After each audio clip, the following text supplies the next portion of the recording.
জীবনে কখনো সরাসরি এমন ভয়ঙ্কর ম্যাচ, নাটকীয় ম্যাচ কখনো দেখিনি। শেষ ওভারের চরম উত্তেজনায়, চরম নাটকীয়তায় সিলেটকে কাঁপিয়ে দিয়ে কেমন করে হারলো নোয়াখালী এক্সপ্রেস। ম্যাচ হারার পরে নোয়াখালী এক্সপ্রেসকে নিয়ে একই মন্তব্য করলেন ব্যাচেলার পোয়েটের কাবিলা ওরফে পলাশ।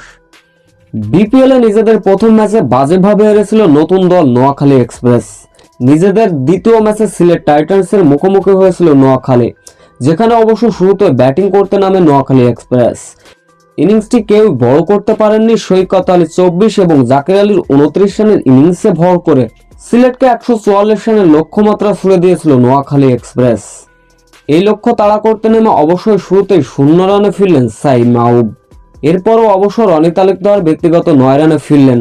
জাকির হাসানও ফিরেছিলেন 13 রানে। অর্থাৎ 34 রানে 3 উইকেট হারিয়ে ধুঁকছিল সিলেটও। সেখান থেকে অবশ্য দুর্দান্ত পার্টনারশিপ গড়ে তুলেছিলেন মেহেদী হাসান মিরাজ এবং পারভেজ ইমন। এই দুই ব্যাটার রীতিমতো ব্যাটিং তাণ্ডব চালাচ্ছিলেন। তবে পারভেজ ইমন যখন হাত খুলে খেলছিলেন, দ্রুত 50 তুলে নিয়েছিলেন। 15.4 বলে যখন সিলেটের দলীয় রান ছিল 117, তখনই 41 বলে 60 রানের সাজঘরে ফিরলেন পারভেজ ইমন।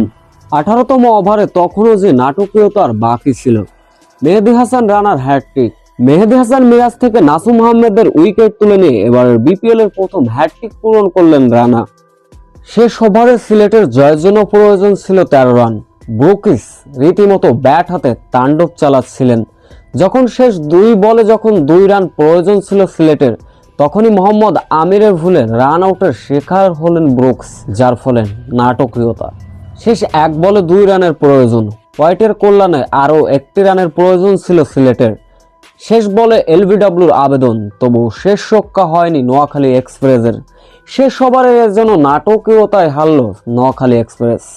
এদিকে ম্যাচ হারার পর কথা বলেছেন অবশ্য ব্যাচেলার পয়েন্টের পলাশ ওরফে কাবিলা।